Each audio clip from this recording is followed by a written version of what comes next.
When you are back and forth as to whether you feel you're not sure if you need to end a relationship or not, it's so important to really sit down and analyze everything, right? Because emotions run through irrational channels, and sometimes we make decisions emotionally that end up affecting us in the long run because that wasn't really the right choice, but emotionally that's the space that we were in.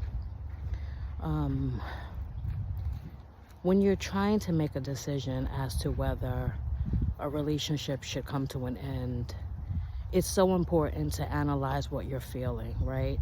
Relationships go through things. You go through ups and downs, and you go through growing spurts and healing phases differently, right? Because you're different people.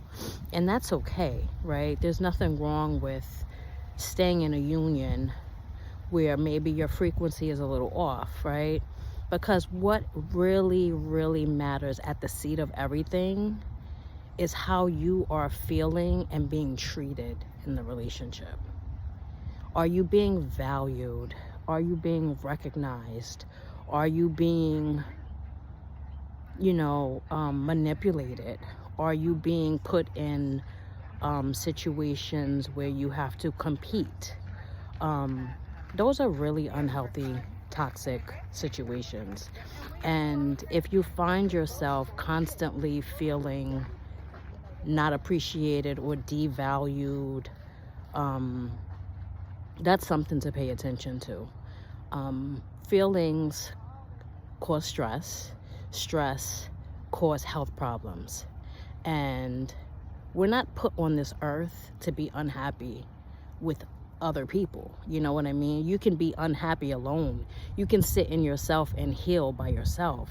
You don't need to be in relationships to be unhappy, right? So analyze that. Pros and cons. I tell clients all the time, pros and cons are the best.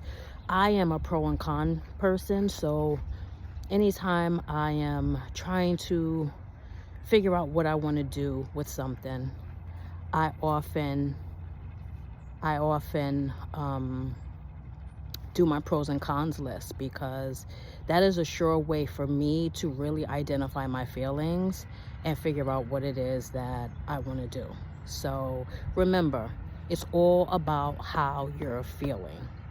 If you're being treated right? If you're being valued in your relationship, it may be worth staying.